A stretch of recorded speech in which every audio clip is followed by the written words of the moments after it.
Cell membrane जो होती है आउटर मोस्ट कवरिंग होती है, सबसे बाहरी कवरिंग जो होती है वो सेल की क्या कहलाती है? Plasma membrane. The plasma membranes allow और permit the entry and exit of some materials in and out of the cell. देखो प्लाज्मा मेम्ब्रेन का फंक्शन क्या है, वो जितने भी सब्सटेंस सेल के अंदर जाएंगे, जितने भी सब्सटेंस सेल के बाहर जाएंगे, उन सबको परमिशन देती है, परमिट करती है। जैसे आपके स्कूल में, जैसे आप स्कूल में एंटर करते हो तो सिक्योरिटी गार्ड वहाँ पे होते हैं। ऐसे नहीं कि कोई भी आए और स्कूल में एंटर कर जाए, नहीं, वो परमिशन लेनी होती है बाहर से, तभी स्कूल के अंदर एंट्री कर पाते हैं। सेम कोई भी सब्सटेंस तब एंटर कर पाएगा जब प्लाज्मा मेम्ब्रेन उसको एंटर करने देगी।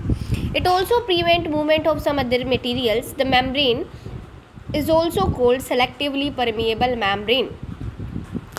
ये मूवमेंट है जो सभी जितने भी मटेरियल्स हैं उनकी मूवमेंट को प्रिवेंट करती है कि कौन अंदर जाएगा, कौन सेल से बाहर जाएगा।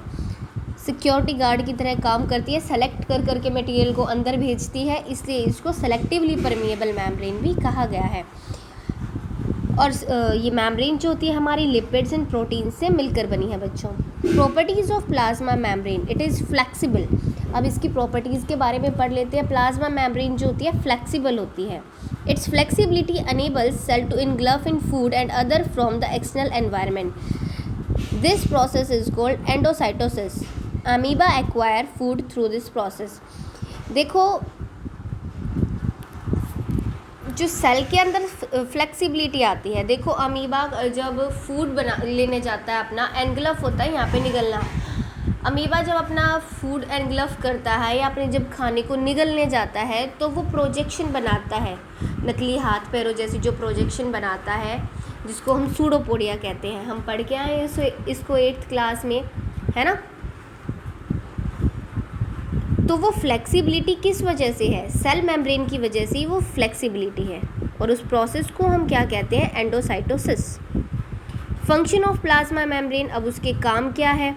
काम हम वैसे ऊपर पढ़ चुके हैं, एक बार अलग से स्पेसिफाई करके हमने लिखा है, तो रीड आउट कर लेते हैं।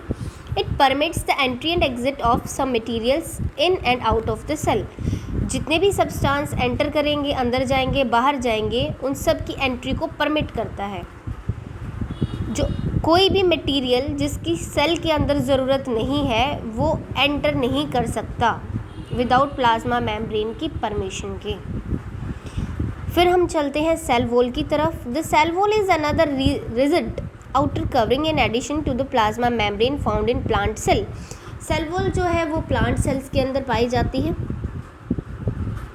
और ये प्लाज्मा मेम्ब्रेन की बाहर की तरफ जो लेयर मिलती है वो सेल वॉल कहलाती है। The plant cell wall is mainly compose of cellulose. ये सेलुलोज से मिलकर बनी है। सेलुलोज जो होता है एक कॉम्प्लेक्स मुश्किल स्ट्रक्चर होता है, एक कॉम्प्लेक्स सब्सटेंस होता है जो स्ट्रेंथ देता है प्लांट्स को। फिर हम पढ़ेंगे functions of cell wall.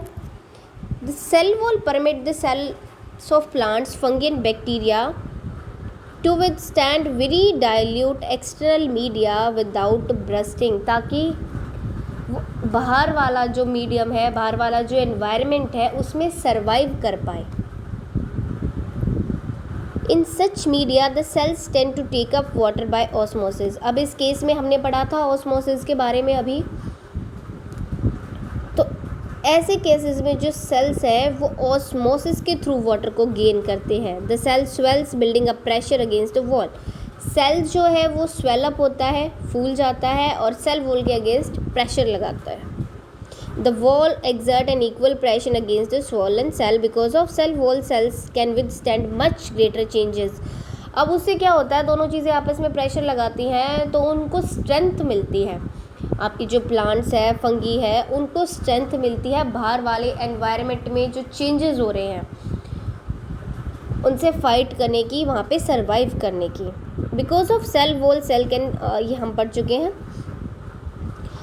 Next हम पढ़ेंगे plasmolysis. When a living plant cell loses water through osmosis there is shrinkage. Shrinkage होता है सिकुड़ना, contraction same meaning of the contents of cell away from the cell wall. The phenomena is known as plasmolysis. जब एक living cell water को loose करता है through osmosis तो उसमें क्या होता है, वो सिकुड़ जाता है, ठीक है। जैसे स्पंज होती है ना, स्पंज से आप पानी निकाल दे तो ऐसे हल्की हल्की सी हो जाती है ना, तो ऐसे ये सिकुड़ जाता है। और इस फिनोमिना को हम क्या कहते हैं, plasmolysis. NCERT text book page number 61 तक पहुंच गए हैं और हम यहाँ पे हमारे कुछ क्वेश्चंस हैं, इन टेक्स्ट क्वेश्चंस जिनको हम लिखते हैं। आप एनसीईआरटी टेक्स्ट बुक क्वेश्चंस भी लिख सकते हो, इन टेक्स्ट क्वेश्चंस भी लिख सकते हो। तो फर्स्ट क्वेश्चन है हमारा यहाँ पे, how do substances like CO2 and water move in out of the cell, discuss. अब ये कह रहा है कि CO2 और वाटर, कार्बन डाइऑक्साइड और पानी सेल के अंदर बाहर कैसे मूव करते हैं। अभी हमने पढ़ा थ्रू सेल मेम्ब्रेन या सेलेक्टिवली परमिएबल मेम्ब्रेन भी कहते हैं, वहाँ से मूव करते हैं by the process of osmosis. Second question ले लेते हैं, why is the plasma membrane called a selectively permeable membrane. अब प्लाज्मा मेम्ब्रेन को सेलेक्टिवली परमिएबल मेम्ब्रेन क्यों कहा जाता है। It is called selectively permeable membrane because it allow entry and exit of सब substances, not all.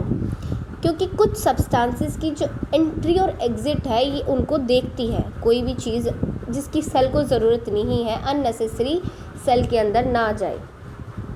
I hope यहाँ तक सभी को चैप्टर क्लियर है। एंड